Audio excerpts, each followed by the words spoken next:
नमस्कार, दिन भर की बड़ी खबरों में आपका स्वागत है। मैं हूं परवीन। आज इस बुलेटिन में बात होगी इंडिया गठबंधन की बैठक से दबाव में आई बीजेपी की, संसद से निलंबित हुए सांसदों के मामले में बुरे फंसे मोदी की, ज्ञानवापी मामले में इलाहाबाद हाईकोर्ट के बड़े फैसले की, राम मंदिर के उद्घाटन को लेकर आडवाणी और मुरली मनोहर जोशी को मिले न्योते की। इसके साथ ही देखेंगे कि जाने माने कार्टूनिस्ट इरफान की किस खबर पर पड़ी तिरछी नजर, और बुलेटिन के आखिर में बात ईवीएम पर मचे सियासी घमासान की। इसके अलावा और भी कई बड़ी खबरों से आपको करवाएंगे रूबरू, लेकिन तमाम बड़ी खबरों से पहले एक नजर सुर्खियों पर। कांग्रेस ने सोशल मीडिया पर फिर मोदी को घेरा, एक्स पर पोस्टर शेयर कर कैप्शन में लिखा, सवालों से डरता है तानाशाह। छत्तीसगढ़ विधानसभा सत्र की शुरुआत, विधानसभा के अध्यक्ष बने रमन सिंह, चरण दास महंत को मिली नेता प्रतिपक्ष की जिम्मेदारी। सांसदों के निलंबन पर कांग्रेस संसदीय दल की बैठक, बुधवार को सुबह होगी बैठक, सोनिया गांधी करेंगी अध्यक्षता। बढ़त के साथ बंद हुआ शेयर बाजार, सेंसेक्स 122 अंकों की तेजी के साथ 71,437 के स्तर पर हुआ बंद, निफ्टी 37 अंकों की तेजी के साथ 21,445 के स्तर पर हुआ बंद। ये तो थी सुर्खियां, और अब बात आज की सबसे बड़ी खबर की। इंडिया गठबंधन की चौथी बैठक आज दिल्ली के अशोका होटल में हुई। इस बैठक पर देश के साथ साथ मोदी और शाह ने भी नजरें लगाई हुई थी। बैठक में आरजेडी प्रमुख लालू प्रसाद यादव, जेडीयू नेता नीतीश कुमार, टीएमसी प्रमुख ममता बनर्जी और अरविंद केजरीवाल समेत विपक्ष के तमाम नेता शामिल हुए। बैठक में कई मुद्दों पर लंबी चर्चा हुई, तो क्या निकला इस बैठक से, देखते हैं ये रिपोर्ट। दिल्ली के अशोका होटल में मंगलवार को इंडिया गठबंधन की चौथी बैठक हुई। बैठक में 28 दलों के नेता शामिल हुए और इस बैठक में कई महत्वपूर्ण फैसले लिए गए। बैठक के बारे में जानकारी देते हुए कांग्रेस के अध्यक्ष मल्लिकार्जुन खड़गे ने कहा कि पीएम पद के लिए पहले उम्मीदवार घोषित नहीं कर रहे हैं, पहले कोशिश लोकसभा चुनाव जीतने की है। चुनाव में जीतने के बाद पीएम का नाम तय किया जाएगा। चुनाव की तैयारियां पहले ही शुरू हो चुकी हैं। गठबंधन में सीट शेयरिंग को लेकर भी तस्वीर साफ हो चुकी है। जहां पहले से ही गठबंधन है, वहां से ही सीट शेयरिंग का फार्मूला तैयार है। लेकिन जिन राज्यों में कुछ मतभेद हो सकते हैं या नया गठबंधन बनता है, तो उसके लिए गठबंधन के नेता बैठेंगे और जो भी मुद्दा होगा उसे सुलझाया जाएगा। चुनाव की तैयारियों को लेकर खड़गे ने कहा कि पूरे देश में विपक्षी गठबंधन की रैलियां भी शुरू की जाएंगी। 8 से 10 रैलियां पूरे देश में होंगी, जिसमें 28 दलों के टॉप लीडर शामिल होंगे। कांग्रेस अध्यक्ष ने कहा कि आज लड़ाई लोकतंत्र बचाने की है।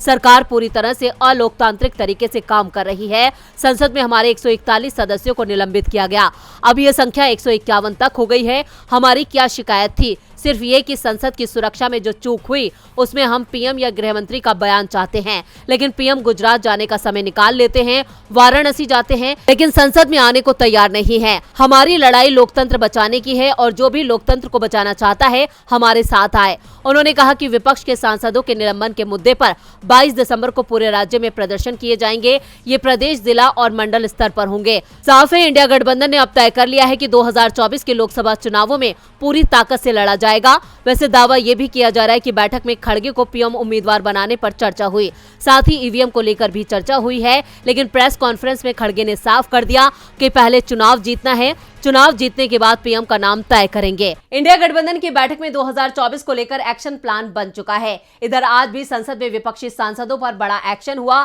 संसद में विपक्षी सांसदों को निलंबित करने का काम तीसरे दिन भी चला। राज्यसभा से तो पहले ही इंडिया गठबंधन के लगभग सभी सांसदों को सस्पेंड किया जा चुका था। अब लोकसभा में भी वही हालात दिखाई दिए। इंडिया गठबंधन के सांसदों को आज भी निलंबित किया गया। तो आज कितने सांसदों का किया गया निलंबन, देखते हैं इस खबर में। विपक्ष संसद की सुरक्षा में चूक के मामले को लेकर गृह मंत्री के बयान की मांग कर रहा है। दावा कर रहा है कि पीएम और गृह मंत्री जब संसद के बाहर बयान दे रहे हैं, संसद में बयान देने में क्या परेशानी है, जबकि जब संसद चल रही हो तो इस तरह के बयान पहले संसद में दिए जाने चाहिए। लेकिन बीजेपी लोकतंत्र और संसद का मजाक बना रही है। विपक्ष अड़ा हुआ है तो सरकार ने भी साफ कर दिया कि उसे विपक्ष की जरूरत ही नहीं है। इसलिए नारेबाजी करने के आरोप पर विपक्ष के सांसदों को धड़ाधड़ सदन से सस्पेंड किया जा रहा है। सोमवार तक ये संख्या 92 थी। 18 दिसंबर को ही 78 सांसदों को सस्पेंड किया गया था। आजादी के बाद ये पहला मौका था जब एक दिन में इतनी संख्या में सांसदों को सस्पेंड किया गया है, जिसमें लोकसभा और राज्यसभा दोनों के 46 सदस्य थे। लेकिन आज लोकसभा से 49 और सांसदों को सस्पेंड कर दिया गया है। अब ये संख्या 141 हो गई है, यानी लोकसभा और राज्यसभा दोनों ही जगहों से इंडिया गठबंधन के लगभग सभी सांसदों को निलंबित किया जा चुका है। आज जिन सांसदों को लोकसभा से निलंबित किया गया उसमें कांग्रेस के शशि थरूर, कार्तिक चिदम्बरम, मनीष तिवारी, एनसीपी की सुप्रिया सुले, जेडीयू के राजीव रंजन सिंह, नेशनल कॉन्फ्रेंस के फारूक अब्दुल्ला, टीएमसी की माला रॉय, सपा की डिंपल यादव प्रमुख हैं। इस बीच निलंबित टीएमसी सांसद कल्याण बनर्जी ने संसद के गेट पर सुबह राज्यसभा के सभापति जगदीप धनखड़ की मिमिक्री की। इस दौरान विपक्ष के कई नेता मौजूद थे। कई लोग सांसद का वीडियो बनाते नजर आए। इसे लेकर जगदीप धनखड़ ने नाराजगी भी जताई है। विपक्षी सांसदों के बिना अब संसद में मोदी सरकार सभी बिलों को बिना रुकावट के आसानी से पास करवा सकती है। वहीं यूपी के वाराणसी की ज्ञानवापी मस्जिद में भी सर्वेक्षण का काम आसान कर दिया गया है। तो वहीं एएसआई ने रिपोर्ट पेश कर दी है। इस दौरान कानूनी लड़ाई में इलाहाबाद हाईकोर्ट की तरफ से मुस्लिम पक्ष को झटका लगा है। वाराणसी के ज्ञानवापी और काशी विश्वनाथ मंदिर के बीच स्वामित्व विवाद मामले में इलाहाबाद हाईकोर्ट ने अहम फैसला सुनाया है। हाईकोर्ट से मुस्लिम पक्ष की तरफ से दायर सभी 5 याचिकाएं खारिज कर दी गई। अब इस मामले में वाराणसी की सिविल कोर्ट को इन्हें 6 महीने में पूरा करने का भी आदेश जारी कर दिया गया है। इसके बाद अगली सुनवाई 21 दिसंबर को किए जाने की घोषणा की गई। हाईकोर्ट के जस्टिस रोहित रंजन अग्रवाल की सिंगल बेंच ने सभी याचिकाओं पर सुनवाई करते हुए ये आदेश दिया। मुस्लिम पक्ष की जो याचिकाएं खारिज हुई उनमें 2 याचिकाएं मेरिट से जुड़ी थी, जबकि 3 एएसआई सर्वे के खिलाफ थी। हिंदू पक्ष के वकील विजय शंकर रस्तोगी ने कहा कि मुस्लिम पक्ष की तरफ से जो याचिकाएं दाखिल की गई थी उन्हें खारिज कर दिया गया। दरअसल 8 दिसंबर को इलाहाबाद हाईकोर्ट ने सुनवाई पूरी होने के बाद फैसला सुरक्षित रख लिया था। बहरहाल अब मुस्लिम पक्ष इस मामले में सुप्रीम कोर्ट जा सकता है। इसी के साथ वजू खाने के मामले में इस केस को कोई आदेश नहीं दिया गया है। ज्ञानवापी मस्जिद मामले में इलाहाबाद हाईकोर्ट ने एक तरफा फैसला दिया। वहीं राम मंदिर के उद्घाटन में कौन शामिल होगा, इसका फैसला भी हो गया है। राम मंदिर के भव्य अभिषेक में लाल कृष्ण आडवाणी और मुरली मनोहर जोशी को पहले आमंत्रित नहीं किया गया था, जिसको लेकर मोदी और बीजेपी की जमकर फजीयत हो रही थी। अब अपनी फजीयत होती देख बीजेपी के दोनों नेताओं को आमंत्रित किया गया है। लेकिन सवाल यह है कि क्या आडवाणी और मुरली मनोहर जोशी इस उद्घाटन कार्यक्रम में शामिल होंगे या नहीं। देखते हैं ये रिपोर्ट। बीजेपी के पूर्व अध्यक्ष लाल कृष्ण आडवाणी और मुरली मनोहर जोशी के राम मंदिर तक पहुंचने पर लगी पाबंदी पर अब बड़ा खुलासा हो रहा है। पहले ये खबर आई कि लाल कृष्ण आडवाणी और मुरली मनोहर जोशी को राम मंदिर के उद्घाटन समारोह में शामिल नहीं होने के लिए कहा गया, जिसके बाद इस पर सवाल खड़ा हुआ। बीजेपी की ओर से जिन नेताओं ने अयोध्या में राम मंदिर के लिए आंदोलन शुरू किया, क्या उन्हें पार्टी पूरी तरह से इस आयोजन से अलग रखने की कोशिश कर रही है? हंगामा मचा तो श्री कृष्ण जन्मभूमि तीर्थ क्षेत्र ट्रस्ट के महासचिव चंपत राय मीडिया के सामने आए और उन्होंने कहा कि उम्र और स्वास्थ्य कारणों की वजह से हमने दोनों से ही घर पर ही रहने का अनुरोध किया था और उन्होंने मान भी लिया। लेकिन हंगामा थमा नहीं, बल्कि और भी ज्यादा बढ़ गया। लोगों ने सवाल खड़ा करना शुरू कर दिया कि जब देवी गौड़ा, जिनकी उम्र 90 से ऊपर है, उन्हें बुलाया जा सकता है, तो फिर आडवाणी और जोशी को क्यों नहीं? क्या पार्टी की कोशिश पूरे कार्यक्रम का फोकस सिर्फ पीएम मोदी पर ही रखने की तैयारी कर रही थी? जब इसको लेकर हंगामा मचा तो फिर मीडिया ट्रस्ट की ओर से खुद दोनों नेताओं को निमंत्रण भेजा गया। जब इसे लेकर हंगामा मचा तो फिर मंदिर ट्रस्ट की तरफ से खुद दोनों नेताओं को निमंत्रण दिया गया। लेकिन कहा जा रहा है कि मंदिर ट्रस्ट के अनुरोध को ही पहले से ही नहीं मानते हुए आडवाणी और जोशी इस कार्यक्रम में शामिल नहीं होंगे। आडवाणी और मुरली मनोहर जोशी को लेकर बीजेपी का खेल सामने आ चुका है। इधर लाडली बहना योजना का भी खेल खत्म होता नजर आ रहा है। मध्य प्रदेश में विधानसभा चुनावों के बाद से कांग्रेस ने कई बदलाव किए हैं। पार्टी अध्यक्ष पद से कमलनाथ को हटा दिया गया, नया नेता प्रतिपक्ष और उपनेता प्रतिपक्ष चुना। पार्टी के प्रदेश अध्यक्ष जीतू पटवारी, नेता प्रतिपक्ष उमंग सिंगार और उपनेता प्रतिपक्ष हेमंत कटारे के साथ आज भोपाल में कांग्रेस के कार्यालय पहुंचे और पद ग्रहण किया। इस दौरान पटवारी ने लाडली बहना को लेकर बड़ी बात कही है। क्या कहा है जीतू पटवारी ने, देखते हैं इस रिपोर्ट में। शिवराज भैया की विदाई हो चुकी है। बीजेपी ने शिवराज सिंह का चेहरा दिखाकर वोट तो ले लिया, लेकिन सत्ता मोहन यादव को सौंप दी। अब सत्ता मिलने के बाद बीजेपी सरकार जनता से किए वादे को पूरा नहीं कर रही है, लेकिन अब कांग्रेस ने बीजेपी के खिलाफ मुहिम छेड़ दी है कि जो वादे किए गए हैं उसे निभाना ही पड़ेगा। कांग्रेस के प्रदेश अध्यक्ष जीतू पटवारी ने भोपाल पहुंचकर इसका ऐलान किया है कि बीजेपी ने प्रदेश में जो वादे किए हैं उसे पूरा किया जाए। बहनों से 3000 हर महीने देने की बात शिवराज भैया ने की थी। भैया तो चले गए हैं, लेकिन अब जीतू भैया हैं और उनके हक की लड़ाई जीतू भैया लड़ेंगे। सरकार ने 3000 की बात की है। अब कांग्रेस राज्य सरकार से 3000 रुपए दिलवाने की लड़ाई लड़ेगी। जीतू पटवारी ने ये भी कहा कि मैं किसान का बेटा हूँ, हल चलाना भी जानता हूँ और हल निकालना भी जानता हूँ, इसीलिए उम्मीद कर रहा हूँ कि सरकार जनता को ठगने का काम नहीं करेगी। पटवारी ने इसके साथ ये भी कहा कि विपक्ष और सत्ता पक्ष दो पटरी होती है और दोनों एक साथ चलती हैं। एक पटरी सत्ता की होती है तो दूसरी विपक्ष की होती है। जो विपक्ष की पटरी है उसका दायित्व भी उतना ही महत्वपूर्ण है जितना सत्ता का है। हम सकारात्मक विपक्ष की भूमिका निभाएंगे। हमने पहले निर्णय लिया है कि जब मुझे बीजेपी के नेताओं का फोन आया है कि विधानसभा में नरेंद्र तोमर एक वरिष्ठ नेता हैं, उनके खिलाफ विपक्ष का कैंडिडेट नहीं उतरे, विधानसभा में हमने सकारात्मक मन से उनकी बात को स्वीकार कर लिया। प्रदेश के हित में हम सरकार से सहयोग करेंगे, लेकिन सरकार ने जो वादे जनता से किए हैं उन्हें सरकार पर दबाव बनाकर पूरा भी करवाएंगे। एमपी में लाडली बहना खूब सुर्खियों में है तो इधर छत्तीसगढ़ भी सुर्खियों में बना हुआ है। छत्तीसगढ़ में सरकार बदलने के बाद अब कांग्रेस की राजीव गांधी किसान न्याय योजना की चौथी किस्त जो है वो खटाई में पड़ गई है। प्रदेश के 24 लाख से ज्यादा किसानों को न्याय योजना की चौथी किस्त से वंचित होना पड़ सकता है और शायद यही वजह है कि कांग्रेस ने बीजेपी के खिलाफ मोर्चा खोल दिया है। तो क्या है खबर, देखते हैं ये रिपोर्ट।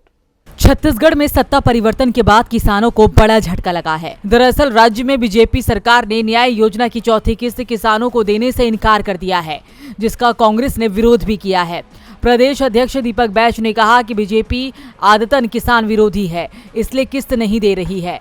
ये चौथी किस्त की राशि का दूसरे मद में इस्तेमाल करने का षड्यंत्र रच रही है। ये प्रदेश के 27 लाख से अधिक किसानों के साथ अन्याय है। असल में बीजेपी सरकार किसानों से किए गए वादों को पूरा करने में असमर्थ साबित हो रही है, इसलिए अभी तक किसानों से 21 क्विंटल धान प्रति एकड़ और 3100 रुपए क्विंटल की दर पर खरीदी करने का आदेश जारी नहीं किया है। उन्होंने कहा कि बीजेपी किसान न्याय योजना की चौथी किस्त की रखी हुई राशि को भी दूसरे कामों में इस्तेमाल कर कमीशन खोरी और भ्रष्टाचार करने में लगी है। राज्य सरकार को राजीव गांधी किसान न्याय योजना की चौथी किस्त की राशि तुरंत ही किसानों के खाते में जमा करनी चाहिए। तो वहीं पूर्व खाद्य मंत्री अमरजीत भगत ने सीएम विष्णुदेव साय से न्याय की चौथी किस्त की मांग की है। उन्होंने किसानों को धान खरीदी की राशि एक मुश्त 3100 रुपए प्रति क्विंटल का भुगतान करने की भी मांग। कांग्रेस के आरोप के बाद पूर्व मंत्री और बीजेपी विधायक केदार कश्यप इस मसले पर भी कांग्रेस को कोसते हुए नजर आए। केदार कश्यप ने कहा कि धान खरीदी पर राशि किस्तों में देकर कांग्रेस ने किसानों के साथ धोखा किया है। छत्तीसगढ़ के सियासी घमासान के बाद देखते हैं कि जाने माने कार्टूनिस्ट इरफान की किस खबर पर पड़ी तिरछी नजर।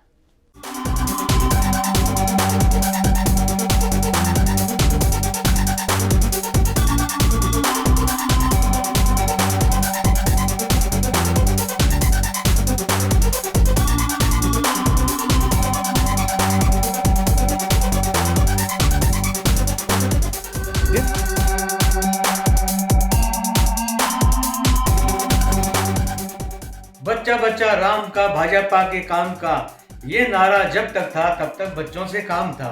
अब चूंकि राम मंदिर बन ही गया है तो वो बच्चे आडवाणी और जोशी बीजेपी के अब काम के नहीं रहे हैं, इसलिए हमारी तरफ से उन दोनों को बहुत बहुत शुभकामनाएं।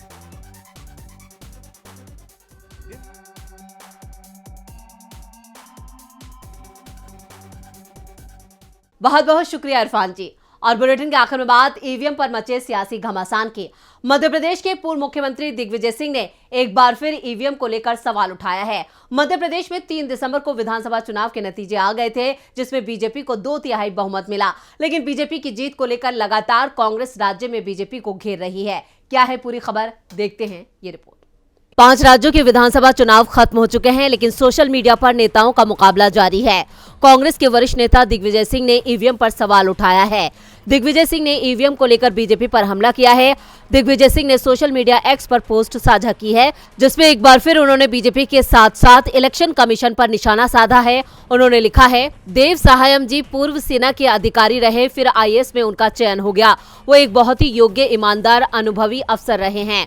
उन्होंने लगभग 200 पूर्व अधिकारी, देश व विदेश के IT एक्सपर्ट से राय लेकर चुनाव आयोग को ईवीएम द्वारा चुनाव कराने पर आपत्ति करते हुए कुछ प्रश्न किए, लेकिन चुनाव आयोग ने जवाब देना तो छोड़ दीजिए, उनके प्रतिवेदन की पावती रिसिप्ट भी नहीं दी। इंडिया गठबंधन की लगभग 18 राजनीतिक दलों ने उन प्रश्नों के आधार पर चुनाव आयोग से अगस्त 2023 में समय मांगा, कई बार रिमाइंड किया, लेकिन अभी तक हमें चुनाव आयोग ने मिलने का समय तक नहीं दिया। अब हम निष्पक्ष चुनाव की चुनाव आयोग से क्या उम्मीद करें? और अब नरेंद्र मोदी जी ने कानून पास करा लिया है कि वो जिसे चाहे चुनाव आयुक्त बना सकते हैं। अब केवल हमें सुप्रीम कोर्ट से उम्मीद है वो केवल हमारी ये मांग मान ले, मतदाता के हाथ में वोट डालने के बाद वीवीपैट स्लिप दे दे, जिसे वो मतपेटी में डाल दे। क्या ये मांग अनुचित है? क्या आप नहीं चाहते हैं कि चुनावी प्रक्रिया पूरी तरह से पारदर्शी हो? ईवीएम को लेकर दिग्विजय सिंह का ये पहला पोस्ट नहीं है जब उन्होंने सवाल उठाए हों। इससे पहले भी दिग्विजय सिंह ने ईवीएम को लेकर सवाल उठाए हैं। उन्होंने ईवीएम पर सवाल उठाते हुए कहा था,